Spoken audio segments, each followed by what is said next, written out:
পাশে মানুষের সাথে আমরা আছি এই বাংলাতে। আপনারা দেখছেন সংবাদ শিরোনাম। দেখলেন তো অনেক কিছু, এবার দেখুন নতুন কিছু। নমস্কার, আমি প্রাচী। আপনারা দেখছেন সংবাদ শিরোনাম। প্রায় 46 ঘন্টার জন্য ধ্যানে বসলেন প্রধানমন্ত্রী নরেন্দ্র মোদী। দেশ জুড়ে চলছে 2024 লোকসভা নির্বাচন, আর দিল্লির আসন নিয়ে পক্ষ প্রতিপক্ষ লড়াই যখন তুঙ্গে, ঠিক এমনই এক সময় কন্যাকুমারীতে গিয়ে ধ্যানে বসলেন প্রধানমন্ত্রী। মূলত এই প্রধানমন্ত্রীর ধ্যানে বসাকে কেন্দ্র করে এটা কিন্তু একটা নির্বাচনের বিষয় হয়ে দাঁড়িয়েছে। গতকাল সন্ধ্যা থেকে আগামীকাল অর্থাৎ 1 তারিখ এই নির্বাচনের একদম শেষ দফার দিন পর্যন্তই ধ্যানে মগ্ন থাকবেন তিনি। তবে তার এই ধ্যানে বসা নিয়ে ইতিমধ্যেই জমে উঠেছে রাজ্য রাজনীতি।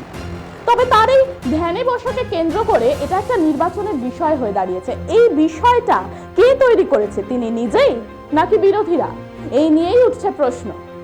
আবার এদিকে রাজ্যের মুখ্যমন্ত্রী মমতা বন্দ্যোপাধ্যায় তার ধ্যান নিয়ে প্রশ্ন তুলে বলেছেন যে ধ্যান করলেও এত ক্যামেরা কেন? পুজোর সময় কি কোনো মানুষ সামনে ক্যামেরা রেখে পুজো করে? তাহলে শেষমেশ এটা যে একটা রাজনীতির বিষয় হয়ে দাঁড়িয়েছে তা বোঝাই যাচ্ছে। নানানভাবে প্রধানমন্ত্রীর এই ধ্যান নিয়ে কটাক্ষের শিকার হতে হচ্ছে তাকে। একটা সাধারণ বিষয় নিয়ে বিরোধীদের এত চর্চা কেন বা কি? তাহলে কি সত্যি ভয় পাচ্ছে বিরোধীরা? 4 জুনের ফলাফলে আবারও কি বিজেপি সরকার, নাকি অন্য কোনো রূপ দেখাবে সাধারণ জনগণ? এখন বিষয় সেটাই।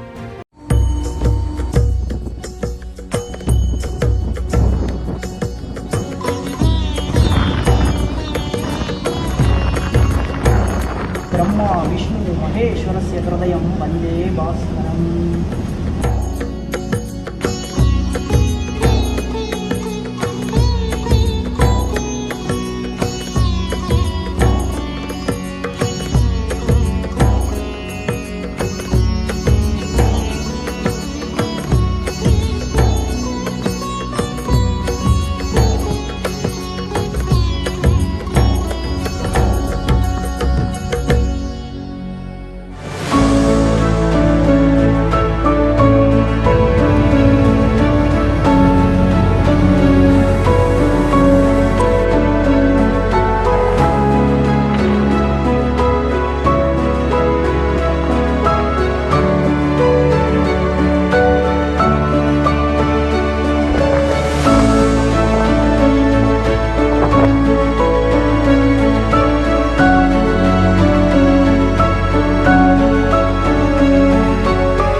মানুষের পাশে মানুষের সাথে আমরা আছি এই বাংলাতে।